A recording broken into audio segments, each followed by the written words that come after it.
Congress party చాలా ప్రజారంజకంగా ముందుకు వెళుతున్నాం, ప్రజల పక్షాన ఉన్నామని చెప్తుంది. సో ఆ కార్యక్రమాలు చేస్తున్నటువంటి పరిస్థితి మీకు కలిసి వచ్చినటువంటి మళ్ళీ వరంగల్ నుంచి Hanumakonda arts and science college నుంచి మరొకసారి సభ అక్కడ నిర్వహిస్తున్నటువంటి పరిస్థితి కనిపిస్తుంది. కాంగ్రెస్ పార్టీ బీఆర్ఎస్ పార్టీకి సంబంధించి పూర్తిగా విమర్శలు చేసింది, చూసే ఉంటారు మీరు. అంటే రామ్మోహన్ గారు చెప్తున్నటువంటి సందర్భంలో చూసుకుంటే ఎక్కడా కూడా కాంగ్రెస్ పార్టీ ప్రజల పక్షాన లేదు, డైవర్షన్ పాలిటిక్స్ చేస్తుంది అంటున్నారు. సో మీరేమో విజయోత్సవాలు అంటున్నారు, ఏమంటారు అసలు? ముందుగా మీకు కోపాన్స్లు పెద్దలందరికీ నమస్కారం అండి. డెఫినెట్ అంటే ప్రజా గౌరవనీయ ముఖ్యమంత్రి రేవంత్ రెడ్డి గారి ఆధ్వర్యంలో ఏదైతే మేనిఫెస్టోలో ఆనాడు మేము హామీ ఇచ్చామో ఇవాళ ఒక్కొక్కటిగా అమలు చేస్తున్నాము. ఇవాళ మహిళలకు ప్రయాణం చూడండి, ఇవాళ బీఆర్ఎస్ నాయకులు మాట్లాడుతున్నారు. బహుశా వాళ్ళు మహిళలు ఎవరైనా ఉంటే కవితలో వాళ్ళని ఒకసారి మహిళ బస్సు ఉచిత ప్రయాణించబడండి, అప్పుడు తెలుస్తుంది మహిళలు ఎంత ఆనందంగా ఉన్నారు, ఎంత సంతోషంగా ఉన్నారు. ఇవాళ వాళ్ళ ఆర్థిక స్వయం సమృద్ధి పెంపొందింది, వాళ్ళ యొక్క పొదుపు ఆర్థికంగా వాళ్ళు చేదోడు వాదోడుగా ఉంటుంది అమౌంట్. ఇవాళ అట్లాంటిది పట్టుకొని ఏది పడితే అది మాట్లాడితేటండి. ఇవాళ అదే విధంగా ఇవాళ ఉచిత విద్యుత్తు 200 యూనిట్ల వరకు, 500 రూపాయలకే గ్యాస్, ఇవాళ రాజీవ్ ఆరోగ్యశ్రీ 10 లక్షలు, ఇందిరమ్మ ఇండ్లు వల్లనే స్టార్ట్ చేశాం. ఇవాళ దేశ చరిత్రలోనే ఒకేసారి 18,000 కోట్ల రూపాయలు రుణమాఫీ చేసిన చరిత్ర కాంగ్రెస్ ప్రజా ప్రభుత్వానిది. ఇవాళ అంటే కాంగ్రెస్ పార్టీ ఏదైతే మాట ఇస్తో డెఫినెట్ కూడా అమలు చేసి తీర్థమనే నమ్మకం, విశ్వాసం ఇవాళ తెలంగాణ ప్రజలలో ఉంది. ఇవాళ మీరు చూడండి, గత 10 ఏళ్ల పాలనకు మా 11 నెలల పాలనలకు ఆ డిఫరెన్స్ ఇవాళ చాలా స్పష్టంగా అర్థమవుతుంది. మీరు గతంలో గడిల నుంచి పాలన నడిచింది, నియంతృత్వం, అవినీతి, అక్రమాలు. మీ 10 ఏళ్ల పాలన చెప్పమంటావా?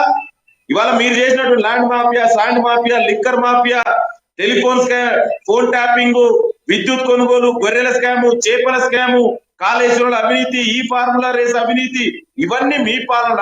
ఇవాళ మేము అభివృద్ధి సంక్షేమమే ధ్యేయంగా ఇవాళ 18 గంటలు పైగా ఇవాళ ముఖ్యమంత్రి, మంత్రులు ప్రజలకు అందుబాటు ఉండి ఇవాళ సెక్రటరీ నుంచి పరిపాలన జరుగుతున్నటువంటి ప్రజా ప్రభుత్వం ఇవాళ కాంగ్రెస్ ప్రభుత్వం. ఇవాళ మంత్రులు గతంలో మీరేనాడైనా ప్రజలను కలుసుకునేదా? దేశ చరిత్రలోనే ఫామ్ హౌస్ నుంచి పరిపాలించినటువంటి ఏకైక పాలకుడు గత పాలకుడు కేసీఆర్. అందుకే ఇవాళ తెలంగాణ ప్రజలు కేసీఆర్ ని ఫామ్ హౌస్ కే పరిమితం చేసిరు కదా. కనీసం ప్రజాస్వామ్యంలో ప్రతిపక్ష నాయకుడు రోల్ ఏంటండి? అసెంబ్లీకి రాడా? ఆయన ముఖ్యమంత్రి ఉన్నప్పుడు ఫామ్ హౌస్, అధికారం లేనప్పుడు ఫామ్ హౌస్. చెప్పండి చెప్తున్నాం, మీ 10 ఏళ్ళ దుర్మార్గాలు ఇవాళ మేము చెప్పాం కదా. ఇవాళ దేశ చరిత్రలోనే 18,000 కోట్ల మీ రుణమాఫీ జరిగింది. మీ 10 ఏళ్ళలో ఏం చేసినా చెప్పండి.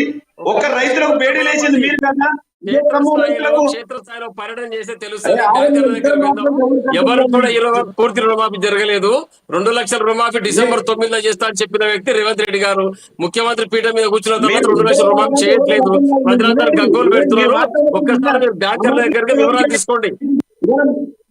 దుర్మార్గాలన్నీ బయటకు వస్తున్నాయి, ఆగండి, వినండి, వినే ఓపిక ఉండాలి. షుడ్ హావ్ పేషెన్స్ కదా. ఇతరులు మాట్లాడుతున్నప్పుడు ఇది ఆన్లైన్ అందరికీ ఎవరికి అర్థం కాదు. నేనేమంటున్నా అంటే మీ 10 ఏళ్ల పాలనకు మా 11 నెలల పాలనకు దమ్ముంటే చర్చ పెడదాం. మీరు రైతులకు ఏం చేసిరు, ఉద్యోగులకు ఏం చేసిరు, ఇవాళ విద్యార్థులకు ఏం చేసిరు? ఆగండి, వినండి, వినండి. మీ 10 ఏళ్ల పాలన అంతా కూడా లీకేజీలు, ప్యాకేజీలు. ఇవాళ చూసే పేపర్ లీకేజ్ మీ 10 ఏళ్లలో గ్రూప్ 1 పేపర్ ఏ విధంగా లీకేజ్ అయింది, అదే ఈ ప్రజా ప్రభుత్వంలో సక్సెస్ఫుల్ గా కంప్లీట్ చేశాం.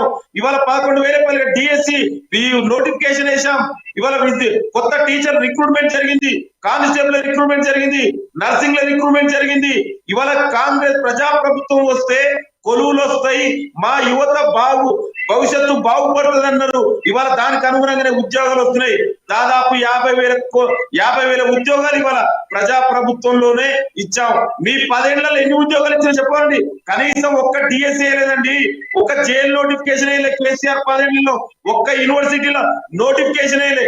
5,000 పైగా విద్యా స్కూళ్ళని మూయించేసిండు గతంలో కేసీఆర్. ఇవాళ ఈ ప్రజా ప్రభుత్వం ఇంటిగ్రేటెడ్ ఇంటర్నేషనల్ స్కూల్స్ ప్రారంభిస్తున్నారు, ప్రాధాన్యత ఇస్తున్నారు. లింగం యాదవ్ గారు, రామ్మోహన్ గారు మళ్ళీ మీ దగ్గరికి వస్తారు. లింగం యాదవ్ గారు, మనకి రాజకీయ విశ్లేషకులు రాజమౌళి గారు ఉన్నారు. రాజమౌళి గారు నమస్తే.